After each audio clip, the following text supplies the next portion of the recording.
IVVD is one of these stocks where like it shoots up, it feels like it's going to go up forever, then it just drops and goes back down. I think you have to don't be a pig and just sell it when it goes up like this, and always keep a little bit. But I think a lot of people like trading hymns and some other things.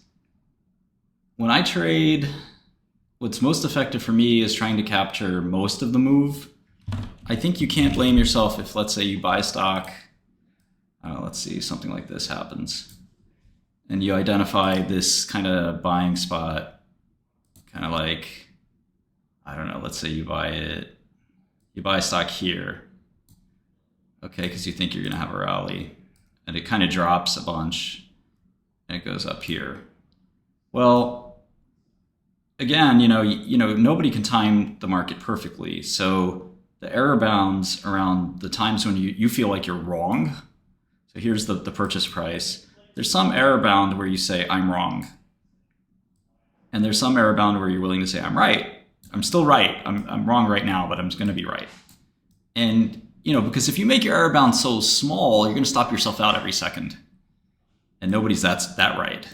But if you make your error bound too big, you basically say, I don't care if this stock goes to $1, I'm still willing to buy it. And I'm still willing to call myself right. So over here, you start to think, okay, maybe am I wrong? Is it over? And then over here, you're breaking even and you say, I don't know, should I get out? I got my money back. But let's say you sell, let's say over here. This is a good trade, right? You bought here and kind of sold here. That's a trade. It's great. You like that. But then when it's up here, you start to ask yourself, why didn't I hold on to it? Well, that wasn't your goal. Your goal was to buy the stock and sell it for a higher price. And you did that. If your goal was to buy the stock and hold it for 10 years, then you didn't do that. And you probably did do something wrong. But if you had a successful trade, especially if the IRR is good, if this time period was a short time period, you should be thrilled. What you want to avoid is losses, but not making enough gains is not a big deal. You might regret it a little bit, but it's not that big of a deal. So anyway, let's say, you shorted a stock. Let me pick. You short it down here. And, you just feel like this is your error bound. And after enough errors, let's say you stack these up. Oops. A little, I don't know, about after 2 or 3 of these, you could probably start feeling like, all right, I clearly messed this trade up. And I don't think you have to wait. I think you can just get out because you're going to have lots of these, right? And so you book this as a positive. So wins, losses. Okay, I got 1 win from this guy. Then you get out of this and you say, I have 1 loss. All right. And just keep doing this over the course of a year. You might have, at the end of the year, 91 wins and 81 losses. This is a really profitable trader. I think what you don't want to do is say, I need my wins column to be all wins. That's just not going to work. So I'm going to avoid taking the loss. I got 1 win here, but I still have this loss just waiting to be taken. And I had another win, maybe I had another loss, but I'm really refusing to capture my losses. So I keep adding them, maybe occasionally take a loss, but I've got like 5 or 6 losses down here that are still germinating, but I haven't taken them yet. So I want to keep waiting them out. But the problem is these are probably your worst trades because clearly you got something wrong, but you're going to let it stay in your portfolio and let it corrupt and kill you when clearly you got something wrong. You don't understand the fundamentals as well as you thought you did, or something like that. It's okay to have a few of these, but you also don't want this to be disproportionate. So if you have no winners you're waiting on and only losers you're waiting on, and then you only have winners you've booked and you don't have many losers you've booked, you probably want these to be symmetrical.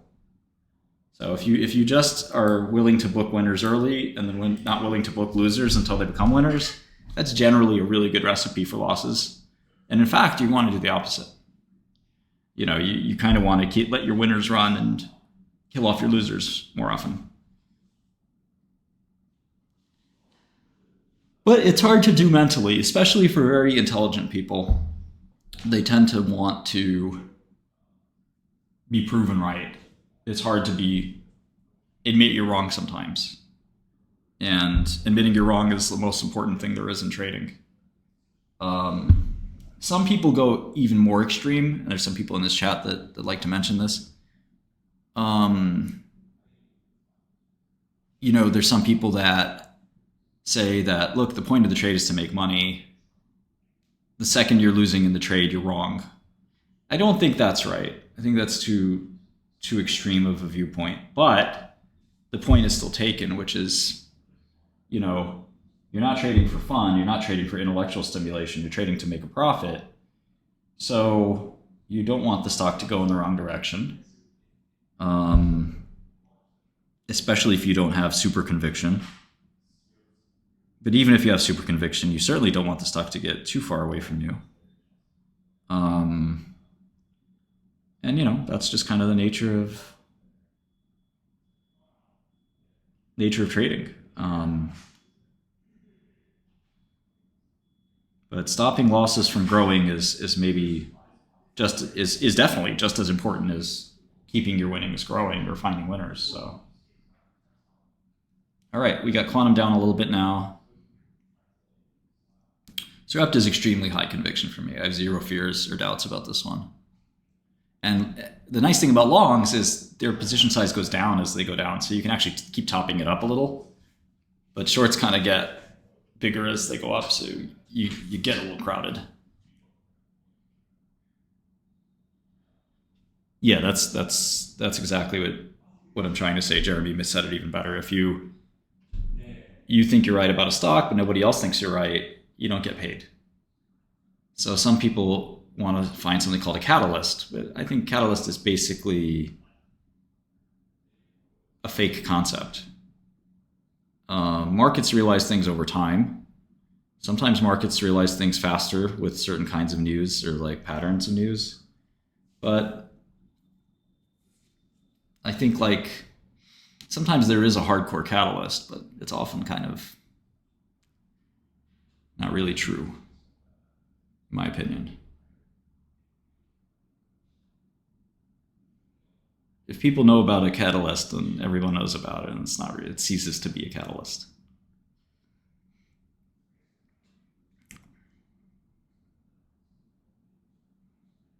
Take losses, I think, is like the best thing you can do in trading. Just start to trick yourself into loving taking losses. Just taking small losses, you love it. Oh, that's great. I'm so happy I took this small loss. The human mind is not conditioned to think that way. That's why trading is hard. We are long Sarepta, yeah.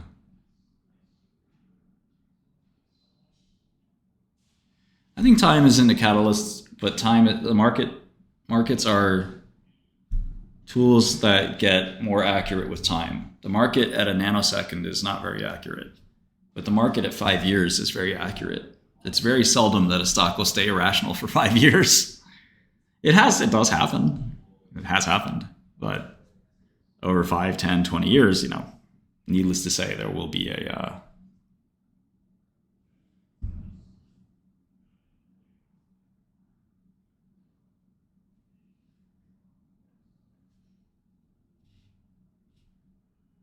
But yeah, I think the goal, a lot of people don't understand this, which is really interesting. When you're trading, one of the main goals is to actually maximize the amount of trades you make, which sounds kind of crazy.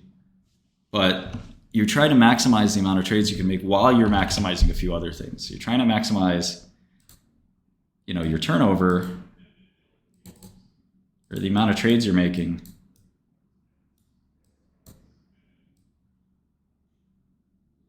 But of course, you're also trying to maximize the number of times you're right.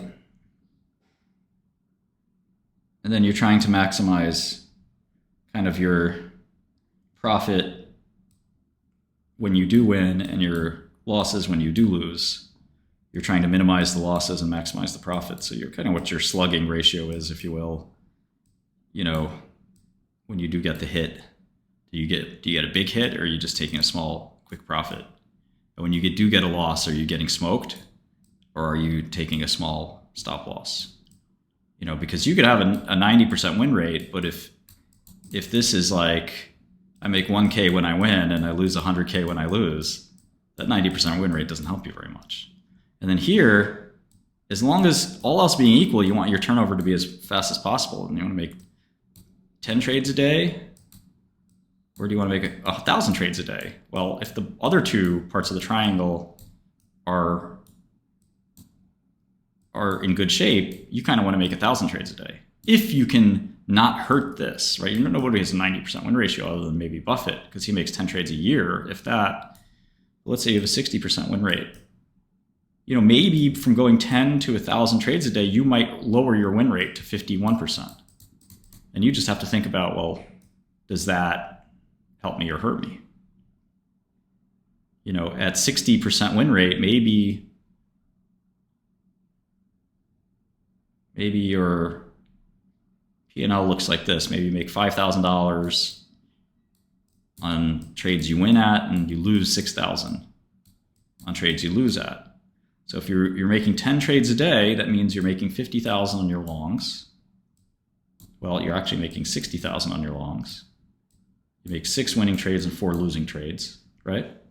6 times 5K is actually 30,000. Okay.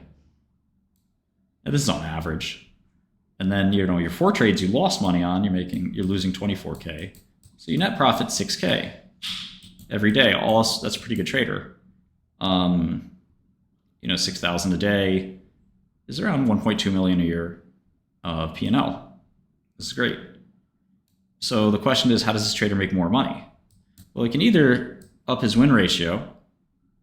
He can try to lose less money when he does lose, or make more money when he does win.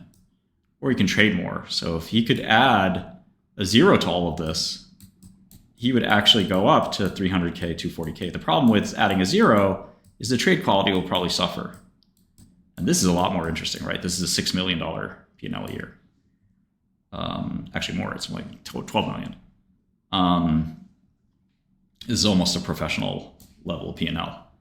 So, but the problem is, if you say you need to do 10 times more trades than you're doing before, you're going to say, well, I could do that, but it's going to look a lot more random.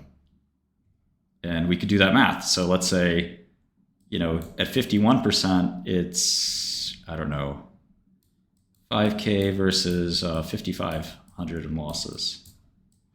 And now again, we have 1,000 trades a day. So 510 are winners, 490 are losers. I'm making 5K for these. I'm losing 5,500 for these. What's my P&L? This may be negative, right? This is 2.55 million a day in profits. This is like a quant bot. And this is 2695. You'd be out of business very quickly. So you'd say, I know my trade quality would drop so much that I don't want to do this. I would lose 100 grand a day. Huge losses, catastrophic losses. So maybe it would be 53%. I don't know. You can set the break evens for what you could profit on, but you can think about doing this math for yourself. That makes no sense, Martin. So I learned this from maybe the best trader of all time. So maybe you can explain to me what you don't understand. But you want to maximize turnover, you want to maximize win rate, and you want to maximize slugging ratio. All else being equal. They all impinge on each other, obviously.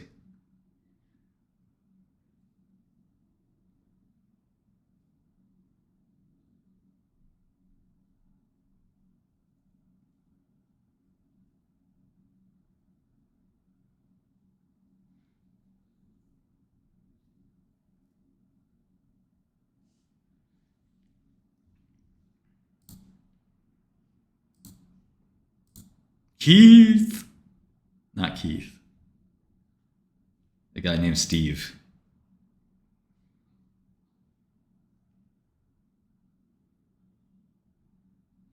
It doesn't matter how you trade, right? Whether it's fundamental analysis, charts, quantitative investing. Nothing went wrong. There's one stock in my portfolio that went up a lot.